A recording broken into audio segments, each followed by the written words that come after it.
तो फिल्म की शुरुआत किम नाम के एक आदमी से होती है। रोज जब वो बस से उतरता है तो नोटिस करता है कि एक लड़की अपने सामान के साथ बस स्टैंड पर बैठी हुई है। पहले कई दिन तो वो उसे इग्नोर कर देता है, पर बेचारा एक दिन परेशान होकर उससे पूछ ही लेता है कि यहाँ क्या कर रही हो तुम। लड़की बताती है, बस का इंतजार। किम कहता है, जिस बस से मैं उतरा हूँ वो लास्ट बस थी, अब सुबह ही कोई बस आएगी। वो लड़की जिसका नाम ली है किम से सवाल करती है कि क्या तुम मुझे जानते हो। किम उसे नहीं जानता था, इसीलिए ना में सर हिलाकर ऑकवर्ड होकर वो यहाँ से चला जाता है। लेकिन जब अगले दिन वो यहाँ आता है तो अगले दिन भी उनके साथ वही सब होता है। किम बस से उतरती है, वो लड़की फिर बस स्टैंड पर बैठी होती है।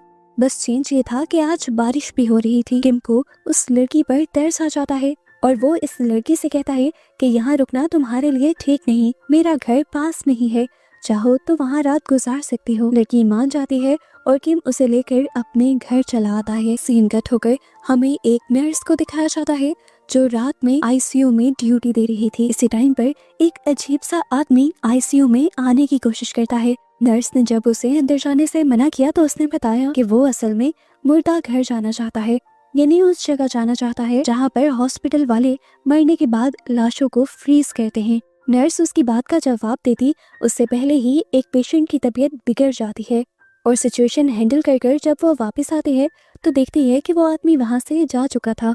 जिसके बाद सीन में हम एक लाइट शॉप को देखते हैं जिसका ऑनर है जंग। जंग से एक कंफ्यूज सा आदमी लाइट लेने आता है। जंग उसे लाइट तो दे देता है, पर अजीब चीज ये लगती है कि जंग उसके कुछ भी बताए बगैर उस आदमी की सारी इंफॉर्मेशन अपने डेटा रजिस्टर में लिख लेता है। और तभी उसी शॉप में वही हॉस्पिटल वाला आदमी आ जाता है। जंग उससे पूछता है, मैं आपकी क्या मदद कर सकता हूँ, पर वो आदमी कुछ भी बोले बगैर कंफ्यूजन में ही वहाँ से चला जाता है। अब सीन कट होकर हमें एक स्कूल का सीन दिखाया जाता है जहाँ पर ग्राउंड में एक लड़की एक क्लास पे नजर रखे हुए थी। देखने को मिला कि वहाँ पर हाईजू नाम की एक लड़की बैठी हुई थी। हाईजू भी उसे नोटिस कर लेती है और ऊपर से ही हाई करती है। एक अजीब चीज हम यहाँ पर ये नोटिस करते हैं कि हाईजू को और दूसरी लड़की को यहाँ पर ये सब लोग इस तरह इग्नोर कर रहे थे जैसे वो उन्हें देख नहीं पा रहे हों। हमें दोबारा लाइट शॉप का सीन दिखाया जाता है जहाँ जंग के पास एक आदमी आता है। इस आदमी के आते ही जंग का चश्मा बर्फ में बदलने लगा था। वो आदमी जंग से पूछता है, क्या तुमने एक डॉग देखा है? असल में एक डॉग मुझे बहुत परेशान करता है और मेरे घर के आगे आकर बहुत ज्यादा भौंकता है। जंग उसे मना कर देता है कि मैंने अभी तक किसी डॉग को नहीं देखा, और ये कहते हुए उसने चश्मा उतार दिया था और उसके चश्मा उतारते ही वो आदमी भी वहाँ से चला गया। यहाँ हमें हाईजू के स्कूल को दिखाया जाता है। हाईजू की सारी दोस्तें बातें कर रही थी कि स्कूल में बहुत सारी लड़कियों ने कुछ सोल्स को देखा है। हाईजू भी इन लड़कियों से बात करने की कोशिश कर रही थी, लेकिन बहुत ही अजीब तरीके से वो लड़कियां उसे इग्नोर कर रही थी, उसकी किसी बात का जवाब नहीं दे रही थी, यहाँ तक कि उसके बुलाने पर उसकी तरफ देख भी नहीं रही थी। इतने में ही इधर लाइट शॉप के अंदर एक नई औरत आ जाती है जिसका नाम हमें हाईवॉन पता चलता है। वो खामोशी से इस पूरे शॉप को देखती रहती है और फिर एक लाइट को जब हाथ लगाने वाली होती है तो जंग उसे अजीब तरीके से मना करता है और कहता है कि तुम्हें ऐसा नहीं करना चाहिए। जंग का लहजा ऐसा था कि जैसे उस लाइट को टच करने पर वो औरत किसी को मारना चाह रही हो। खैर हाईवॉन यहाँ से चली जाती है और हम इसी रोड पर अब हाईजू को देखते हैं। रास्ते में बारिश हो रही थी, वो स्कूल से घर वापस जा रही थी। रास्ते में उसे डर लगने लगता है तो वो लाइट शॉप के अंदर आ जाती है और हमें पता चलता है कि जंग हाईजू को बहुत अच्छे से जानता था और वो उसके आने पर खुश भी होता है। जंग यहाँ पर हाईजू को एक कैंडी देता है और ये लोग बातें करना शुरू कर देते हैं। हाईजू बताती है कि वो बहुत ज्यादा डरी हुई है क्योंकि उसने सुना है कि आसपास बहुत सारे भूत रहते हैं। जंग उसे जवाब में कहता है, ये तो इतनी डरने की बात ही नहीं है। अब जंग उससे अजीब सा सवाल पूछता है कि क्या तुम अपनी मॉम के साथ रहती हो? हाईजू जब हाँ में जवाब देती है तो जंग उसे एक शॉकिंग बात ये बताता है कि तुम्हें गॉड की तरफ से एक गिफ्ट मिला है, तुम भी सोल, स्पिरिट्स और घोस्ट को देख सकती हो। हाईजू एक्साइटेड होकर पूछती है कि अगर मुझे कभी कोई सोल या स्पिरिट दिख भी गई तो मैं किस तरह पहचानूंगी?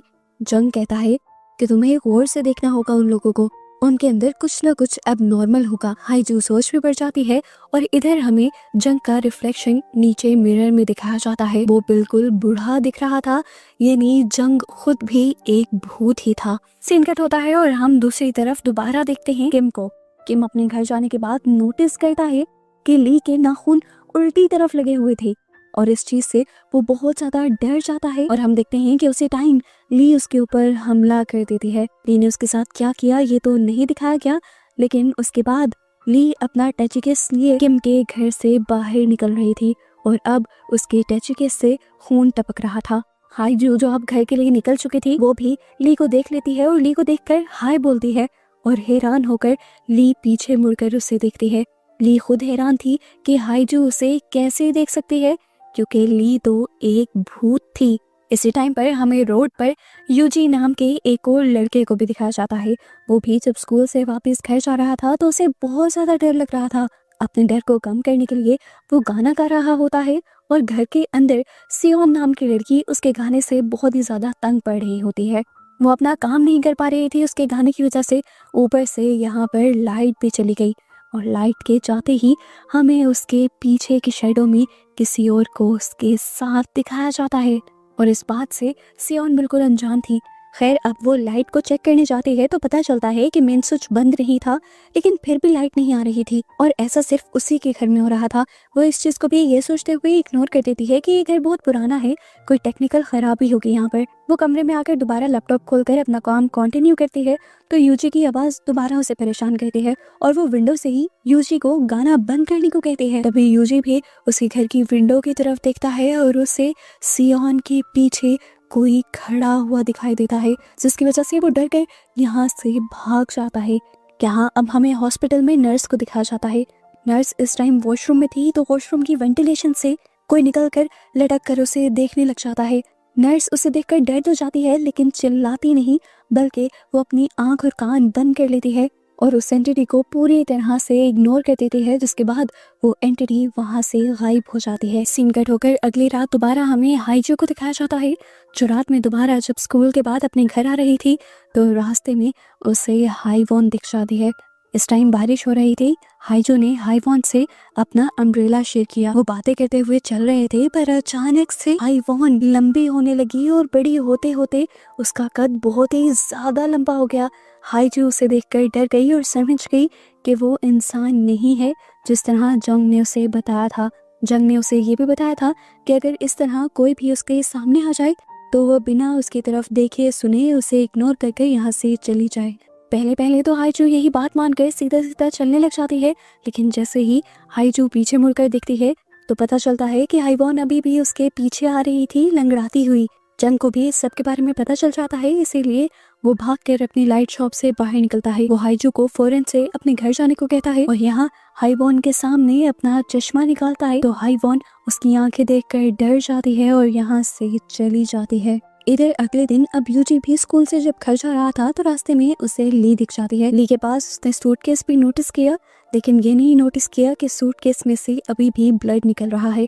वो ली को एक मासूम लड़की समझकर उसके साथ अपना अम्ब्रेला शेयर करने लग जाता है और जब वो सियोन के घर के बाहर से गुजर रहे होते हैं तो यूजी ली को बताता है कि इस घर के सामने से गुजरने पर मुझे बहुत डर लगता है, क्योंकि एक मर्तबा इस घर के अंदर मैंने इस घर की ओनर के पीछे किसी एंटिटी को देखा था।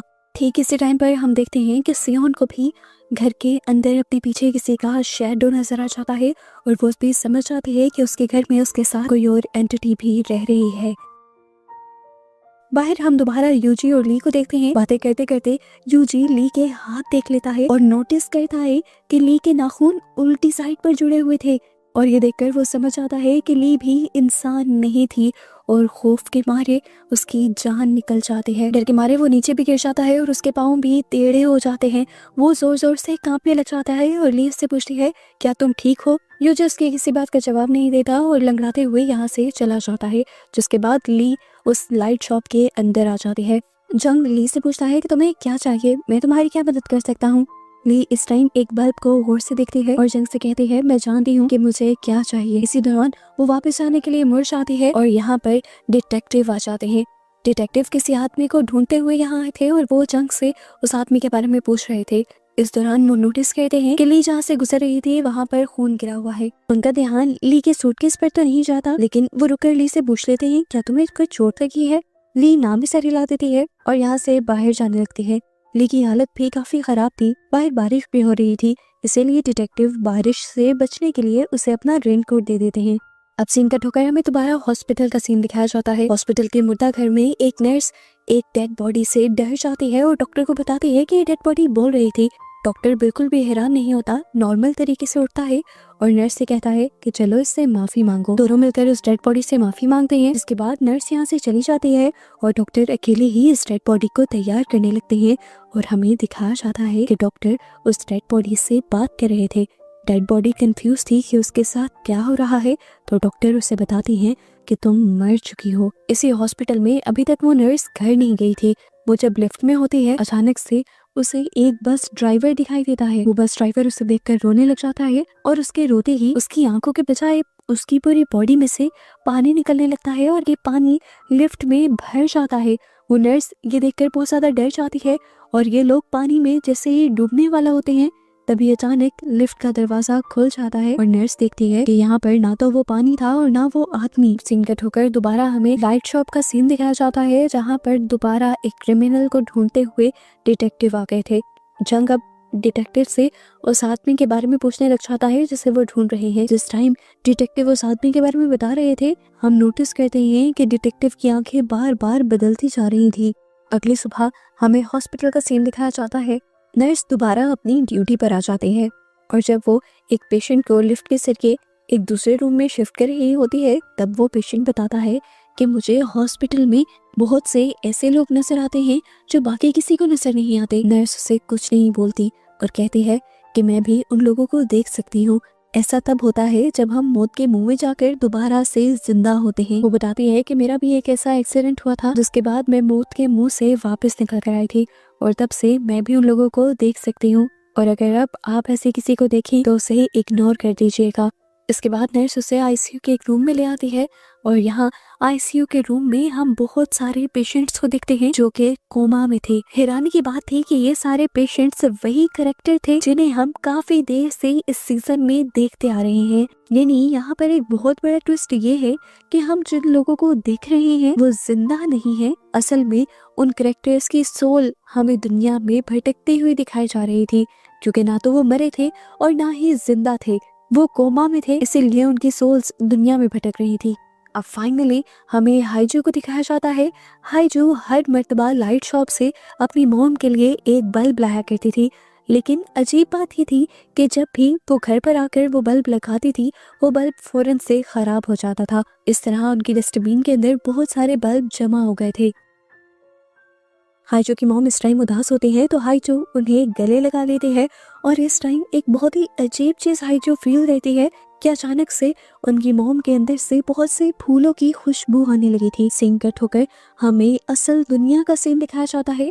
हम उस डॉक्टर को देखते हैं जो एक डेड बॉडी को बता रहा था कि तुम मर गई हो। वो डॉक्टर किसी और से नहीं बल्कि हाइजू की मॉम से बात कर रहा था और इस टाइम वो हाइजू की मॉम की ही डेड बॉडी को तैयार कर रहा था। उसकी डेड बॉडी के इर्द गिर्द फूल लगा रहा था, जिसकी वजह से अब हाइजू की मॉम के अंदर से खुशबू आ रही थी।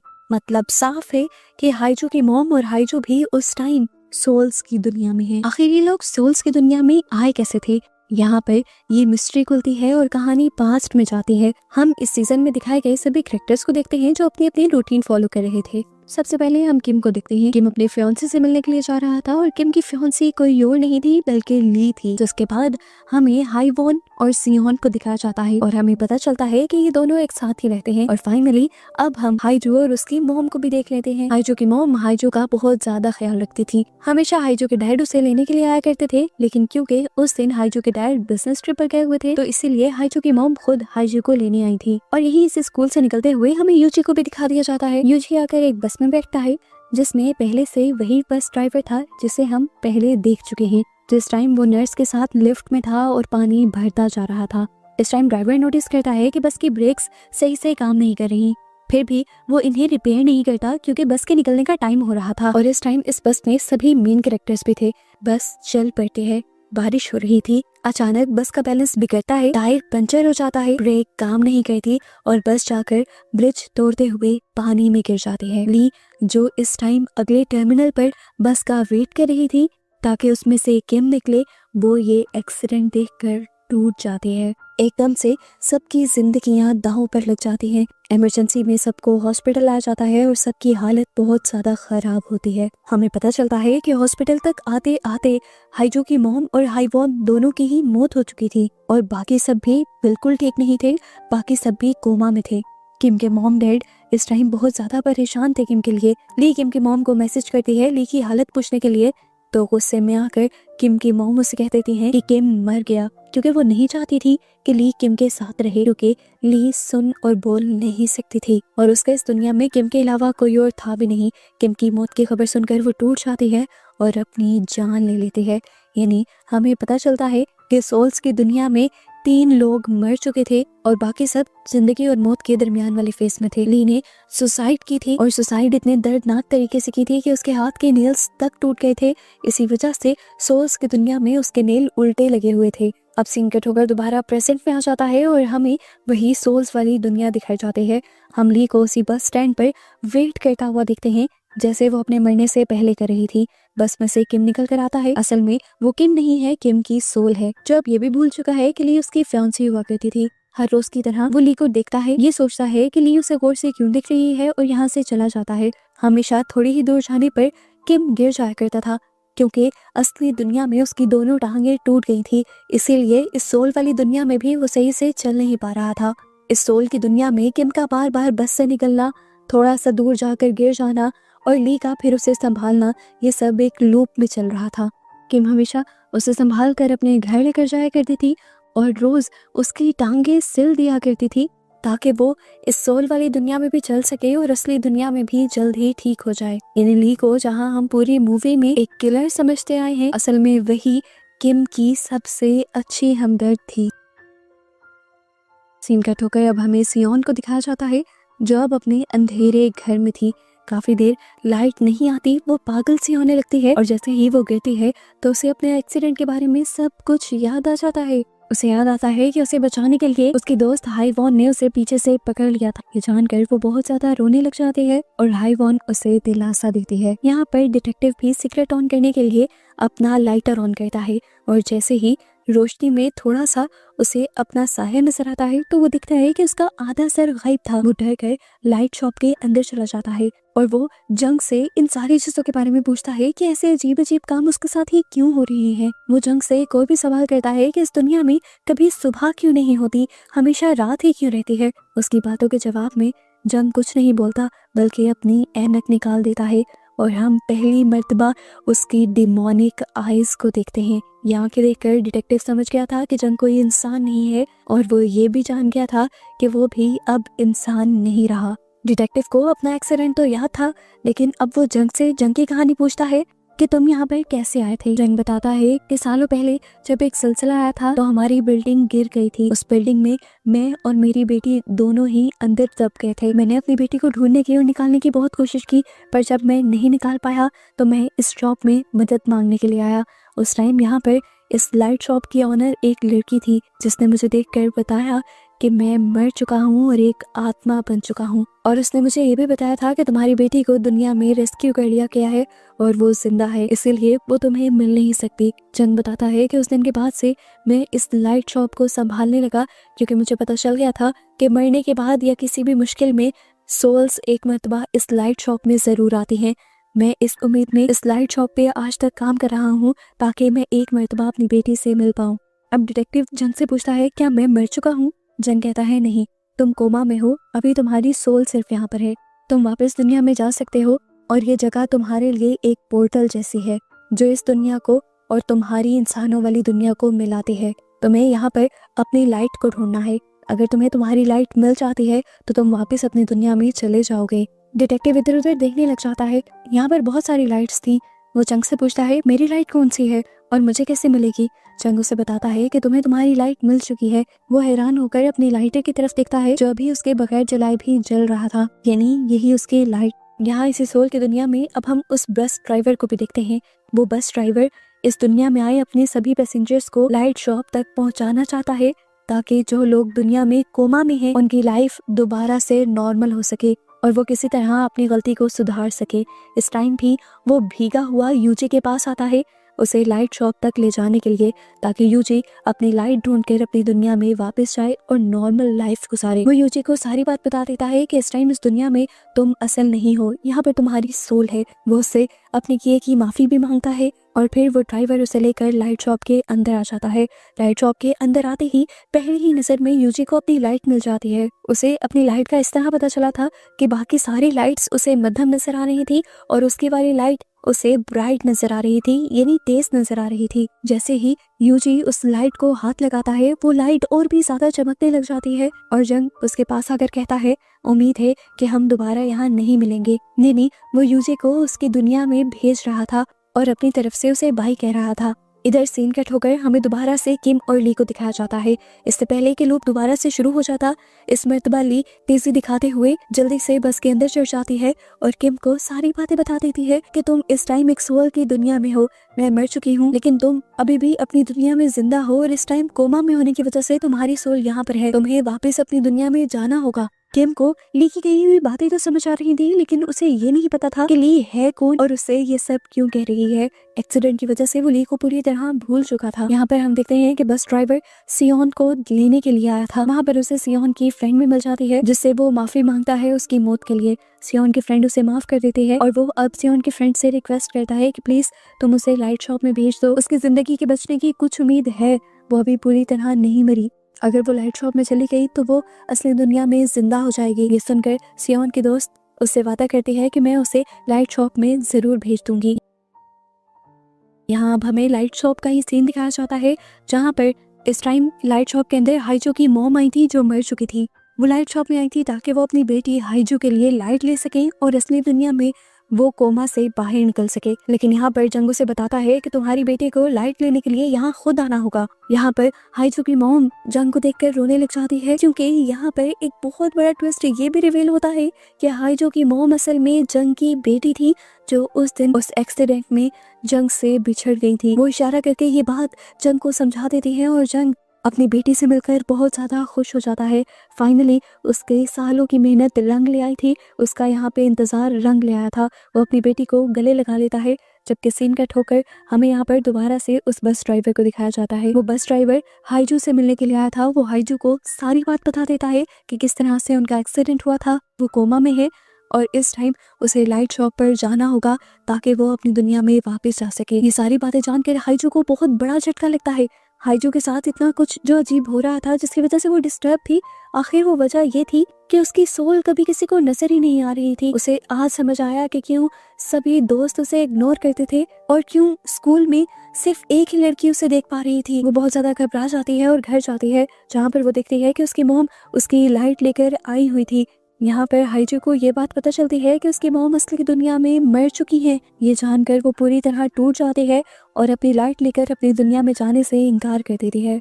हाइजू अपने दोनों हाथ बांध चुकी थी, वो लाइट नहीं पकड़ती, लेकिन हाइजू की मॉम उसे गले लगाती हैं, प्यार करती हैं, बहुत सारा समझाती हैं और जबरदस्ती उसके हाथ में उसकी लाइट पकड़ा देती हैं। इधर सियोन की दोस्त ने भी सियोन को वादा कर करके लाइट शॉप भेज दिया था।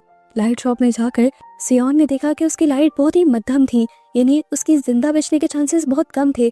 अगर वो जिंदा बच भी जाती तो ज्यादा बीमार रहती और वहाँ पर दुखी भी रहती, क्योंकि उसकी दोस्त यहाँ इस दुनिया में थी। इसीलिए वो वापस अपनी दुनिया में जाने से मना कर देती है और अपने घर वापस आ जाती है और अपनी दोस्त को बताती है कि आज के बाद वो कभी यहाँ से नहीं जाएगी। इधर हमें दिखाया जाता है कि ली भी जबरदस्ती किम को खींचते हुए लाइट शॉप तक ले आई थी। किम अभी भी ली को पहचान नहीं पाता, लेकिन ली की बात मानते हुए लाइट शॉप के अंदर जाता है तो उसे भी अपनी लाइट मिल जाती है।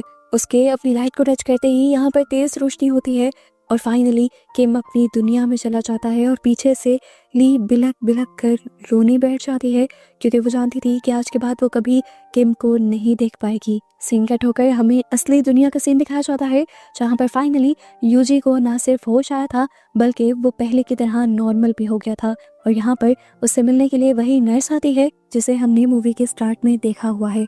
हाइजू भी कोमा से बाहर आ गई थी, लेकिन हाइजू को दूसरी दुनिया में हुआ सब कुछ आज तक याद था। इसी वजह से वो बहुत ज़्यादा दुखी थी, क्योंकि वो आखिरी मर्तबा अपनी मॉम से भी मिलकर आई थी। इस दुनिया में उसे अपनी मॉम की कमी बहुत ज़्यादा फील होती थी। सोल्स की दुनिया में हमें दिखाया जाता है कि वो बस ड्राइवर अब सबसे माफी मांगने के बाद दूसरी दुनिया में भी अच्छे काम करने लगा था। उसने ड्यूटी ले ली थी कि जितने भी लोगों की सोल्स कोमा में उस दुनिया में जाएगी, वो उन सबकी सोल्स को लाइट शॉप तक लेकर जाएगा ताकि वो अपनी दुनिया में जल्द ही वापस जा सके। यहीं इसी दुनिया के अंदर अब लाइट शॉप में जंग के साथ साथ हाइजू की मॉम भी रहती हैं और ये दोनों बाप बेटी इस दुनिया में एक दूसरे से मिलकर बहुत ज्यादा खुश हैं। फाइनली असली दुनिया में हम किम को भी देख लेते हैं, जो कोमा से वापस तो आ गया था लेकिन आज भी उसे ली याद नहीं थी। ली के बारे में वो अपनी मॉम से और कुछ लोगों से सुनता तो है कि वो उसकी फ्रेंड थी, लेकिन उसे खुद उसकी कोई बात नहीं याद थी। हाँ, ये बात उसे जरूर याद थी कि सोल्स की दुनिया से असली दुनिया में आने में ली ने ही उसकी मदद की थी। डिटेक्टिव सॉन्ग भी अब अपनी लाइफ में वापस आ चुके थे, लेकिन अब दोबारा लाइफ मिलने की वजह से उन्हें भी इस दुनिया में मौजूद सभी सोल्स नजर आया करती थी और इसकी वजह से डिटेक्टिव काफी डिस्टर्ब रहने लगे थे। यहाँ पर डिटेक्टिव को एक अजीब सा आदमी मिलता है जो डिटेक्टिव को परेशान होने से मना करता है और कहता है, मैं समझ रहा हूँ कि आप दूसरी दुनिया के लोगों को और सोल्स को देखकर डिस्टर्ब हो रहे हो। पहले पहले मैं भी इसी तरह डिस्टर्ब हुआ करता था क्योंकि मैं भी उन सबको देख सकता हूँ, लेकिन आहिस्ता आहिस्ता सब कुछ नॉर्मल हो जाएगा। और ऐसे बस इन दोनों को दिखाते हुए ये सीजन यहाँ पर खत्म हो जाता है।